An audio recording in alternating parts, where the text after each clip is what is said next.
we're going to look at the changes under psychological hazard legislation for workers' compensation in New South Wales. Pretty scary. Only about 50% of people return from psychological hazard compared to 95% physical. I'm taking the words away from you, aren't I? That's okay.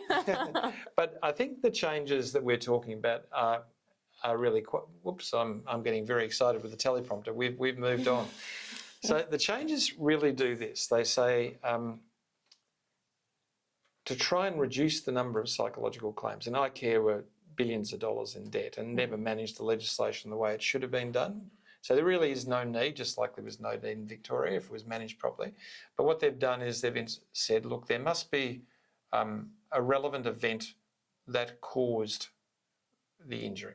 And the relevant event is actually very, very limited. So it's not stressor, it's not personal relationships. It has to be workload, it has to be bullying, harassment, court decisions that relate to it. They're all very high threshold, very serious matters. So the types of things, even in Victoria, which would permit a psychological claim, have been excised. Secondly, there must be a direct relationship to it, and it must be the major reason for the injury that has occurred. So it's really taken away the nature of what are the events that can lead to it and dramatically reduced it. And it's gone away from being causally related to direct cause. So it has to be a predominant cause.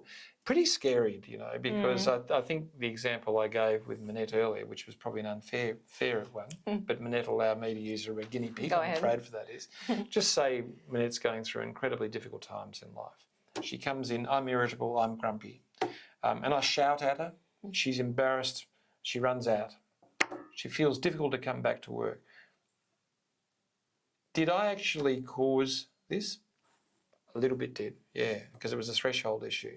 But if we're going to get into arguments about how much things cause, the 4 or 5 difficult things happening in Monnette's life, arguably, may be significantly more causative of her vulnerability. Mine just pushed her over the edge. Is that really where we want regulators and courts going, trying to say, oh, when you're breaking up with your husband, that's worth 50%. When your child was very sick, that's worth 20%. Oh, so it's not direct, it's not the reasonable cause. What a load of horse shit. But anyway, that's where we're going with New South Wales. And like Victoria, which has gone from over a 95% acceptance rate in claims, dramatically under 50%, we're now getting to a stage where we'll see a dramatic drop in the acceptance of claims in New South Wales.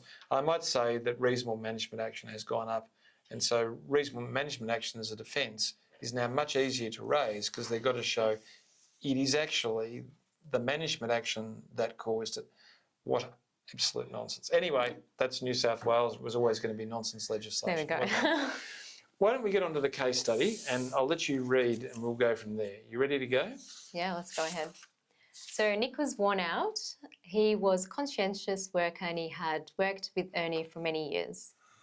Ernie had a chip on his shoulder. He struggled with change and found Nick's manner difficult. Nick was a serious person. He worked hard, cared for his family, including his ageing parents, and was a committed dad. He did something every day to help his family succeed and cope. Lately, things had been tough for Nick. His son had been unwell and needed a specialist care.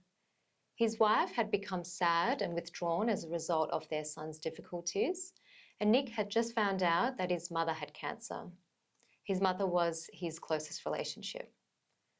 Nick was taking short periods of personal leave to attend medical appointments and support his family. In between, he worked hard, but Ernie started to complain to others that he was carrying Nick. But in truth, Nick had carried Ernie for many years and was still covering for Ernie's underperformance, even while working reduced hours. Their supervisor, Candice, was aware of the work imbalance.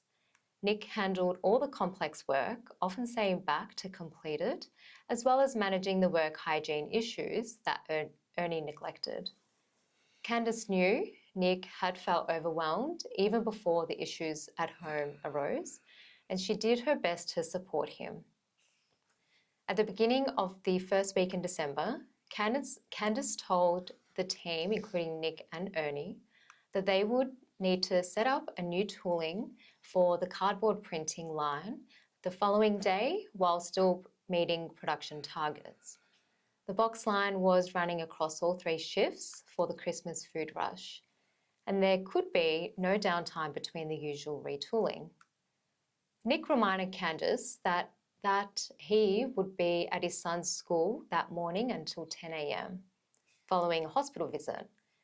Ernie sniggered and said, "What's your next excuse for dodging work?" Nick had heard all the gossip Ernie had been spreading, and his resilience was very low due to the pressure his family was under. Nick turned to Ernie and snapped, "Shut the F up, you lazy loser." He then started to walk away. Ernie grabbed Nick's jumper, leaned into his face and shouted, "You want to make something of it." Nick was furious. He started at Ernie and muttered, "Yeah, right now, let's do it," and began to square up when Candace intervened. All right, we're on to the questions, all right? Interesting case study. Now, the first question really is, did Nick engage in serious misconduct? And if so, could he be summarily terminated? Yeah. So the answer is, we've had the case. There is no doubt a valid reason for the termination of Nick at this stage. He was aggressive, he was vulgar, he was threatening, he was provocative, okay? All valid reason. But the truth is, A, he was provoked, and B, he was a reliable, good worker of good character who had massive things happening in his life. Yeah. So the answer is no, it's not serious misconduct and he couldn't be terminated. He should get a final warning, absolutely. I think the next question goes to our mate Ernie. How would you characterise Ernie's conduct given that he knew about the family issues Nick was facing? Was his conduct serious misconduct? I think Ernie's closer to the serious misconduct than Nick was. Very provocative, grabbing a jumper, threatening. Yeah. The difficulty is that you have to deal in comparative levels. You can't really give a final warning to Nick and then go and terminate Ernie. Yeah. But Ernie should know that what he did probably was serious misconduct and it's right on the edge of summary termination, but he'd get a final warning as well. What have we got next? What's my next interesting question? Because I drafted this. Nick left the plant stressed and unable to cope. Would he have a successful workers' compensation claim? It is a lay-down misere that he has a successful work because it's not his conduct that measures it, it's the stresses that were on him at the time. Yeah. And there's no doubt that conflict and aggression are a proper basis, Victoria, New South Wales or anywhere, for a successful claim. Yeah. Were there any psychological hazards present? Well, we can see them, can't we? We can see conflict, we can see workload, we can see external stresses that are on them. So we can see lots of them, okay? But interesting to do that analysis because that tells us how we should deal with the workers' compensation risk. It shows us what we should do with the employment risk. Monnette, what a pleasure it is catching up. It's our first one back. That's it. Thank you so much for your hard work. And we'll see you next week. Cheers. All right, see ya.